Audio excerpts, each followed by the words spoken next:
A quick update to last week's story. Seems like Nintendo finally did their job and removed the scam game Backrooms Horrorscape from the Switch store. Only took them like a week. Welcome to Necro News, the show where we cover the hottest gaming news from the last week.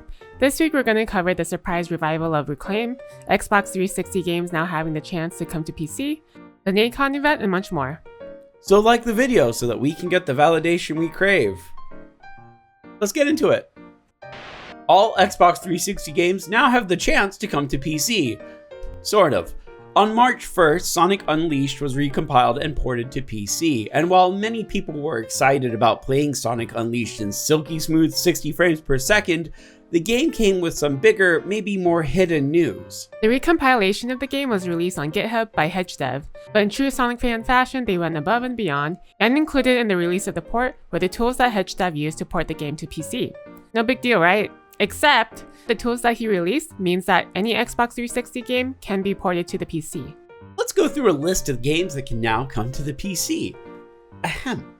Damnation, Bomberman Act Zero, Crackdown, Blue Dragon, Rumble Roses XX, Infinite Undiscovery, 99 Nights, 99 Nights 2, Lost Odyssey, Cordyceps Saga, every extent. Tell us in the comments what Xbox 360 games you want to see ported to the PC. If you're playing games on the PS1 and PS2, you probably know about the publisher Acclaim. For you Zoomers out there, Acclaim was a very successful publisher responsible for games like Crazy Taxi, Spider-Man Separation Anxiety, and D. They also made one of my favorite FMV games, Ripper. You know, little police work. How's the coffee, Sarge? Nice and hot. Honestly, they've been accredited to publishing over 300 games up until 2004 when they declared bankruptcy and just sort of faded out of the public eye. But last week, Alex Joseph, the former founder and CEO of Graffiti Games, announced that he has brought Acclaim back from the dead. I was gonna make a necromancer joke, but who am I kidding? You need money for that shit, not magic. And who has money in this economy? Anyway, in a statement that Acclaim made after its resurgence, they stated that they will be aiming to support indie devs and reignite classic franchises by providing funding, marketing, and PC support to indie studios. Additionally, they aim to resurrect and revitalize its beloved portfolio of classic IP enjoyed for years by millions of players. What? So, while Acclaim did publish and produce a lot of good games, they were also mostly known for licensed games, back when licensed games were not great. We're talking about stuff like Magic the Gathering Battle Mage, the Total Recall game, Airwolf. There's a lot of stinkers. They did make some good games. I'll just be curious to see what they try to revive. Well, to ensure that Acclaim's legacy continues, Acclaim has set up an advisory team consisting of esteemed industry leaders, with members such as Russell Binder, a founding partner for Striker Entertainment, endless trash! Mark Kaplan, founder of Rich Partners, and wrestler and entrepreneur Jeff Jarrett. Yes, Jeff Jarrett, the wrestler from WWE, is now a member of this consulting team and has actually got a stake in it, as he has been involved with Acclaim for a really, really long time, as he was involved with all the early wrestling games that Acclaim used to do way back when. So we'll see what happens.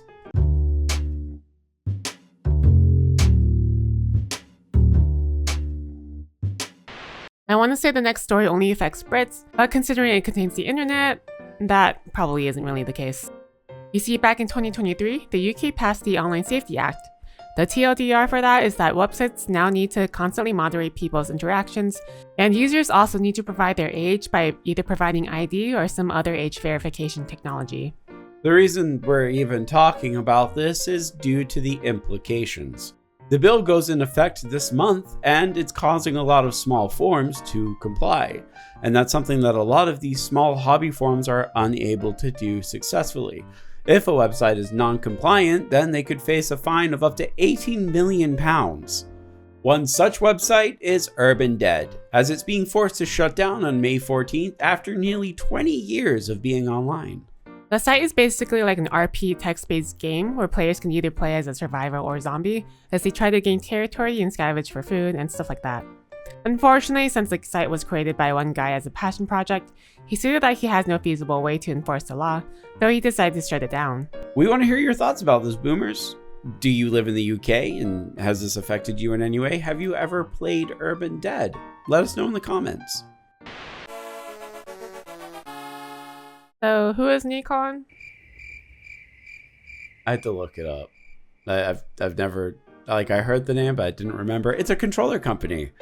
Okay, well, apparently Nacon did a conference showcasing a bunch of new games. Why did they have a conference with new games? No one knows. We can't complain though, since it was short.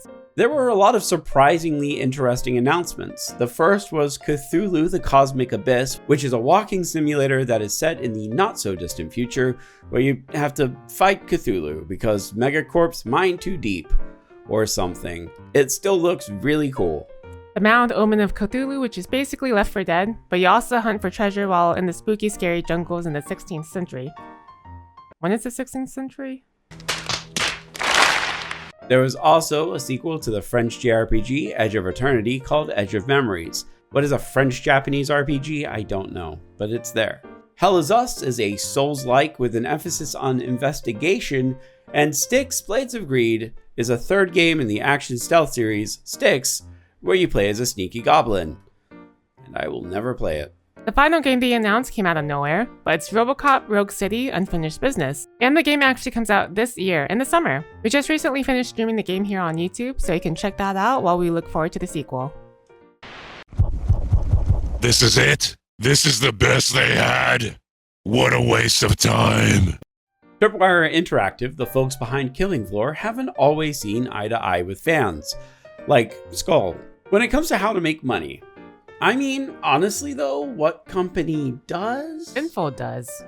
But anyway, the original Killing Floor was a really popular game that was basically a British groundhouse zombie killer thing, but they ended up doing DLC in the form of skins, which people liked, and weapon packs, which people did not like. This monetization scheme ended up giving Tripwire a reputation for being greedy.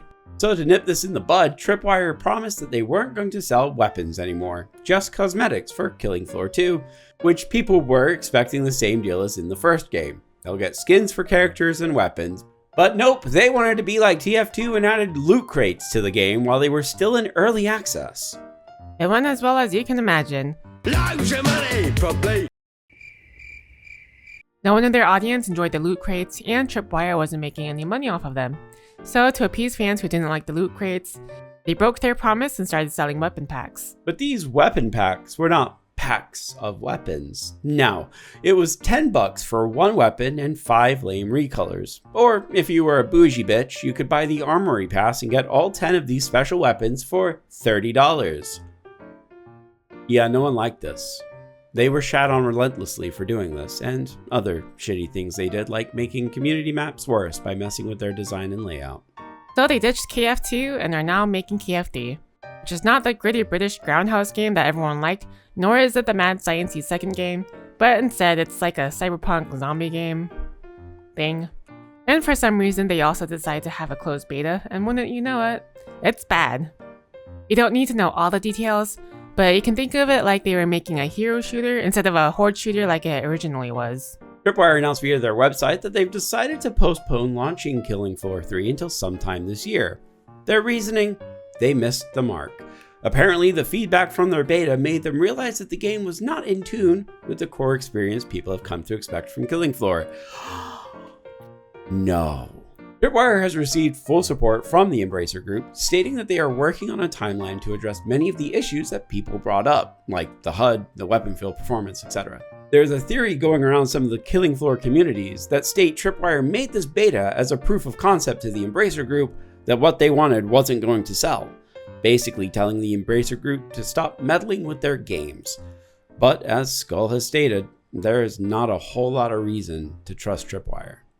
But as always, that was just our opinion. What do you guys think about this, and do you even care about Killing Floor? Let us know in the comments. Do you care? No. This week's Spirit Alive Banger, a game that our community doesn't think has had enough attention, comes to us from two people, Mastma and Skull. It's a game called Vintage Story. And no, this isn't a Minecraft clone. It is in fact Minecraft's older brother who has OCD and autism, as well as way too much time on his hands. For instance, getting iron isn't as simple as getting a stone pickaxe and making some iron ingots out of ore. You actually have to go through the entire iron refining process. That said, it does feel satisfying when you finally get all the molten ore into a pickaxe or a sword or whatever, and it's kind of like if Create was integrated with Minecraft. Do yourself a favor, get the game. You have to buy it from the website, but it's only 20 bucks.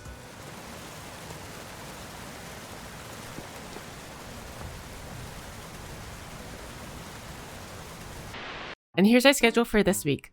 We'll try to beat Ender Magnolia this week, and if we do that before Wednesday, Booster is going to be playing Getting Over It in VR, and more Silent Hill 4.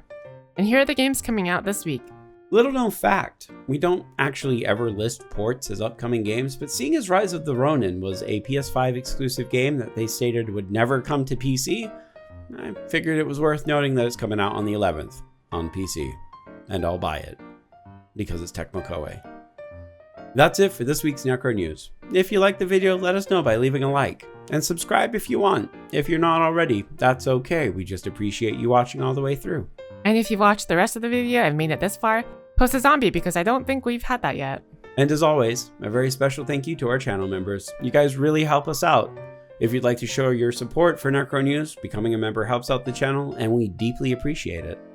But that's everything, so until next time, goodbye. Goodbye.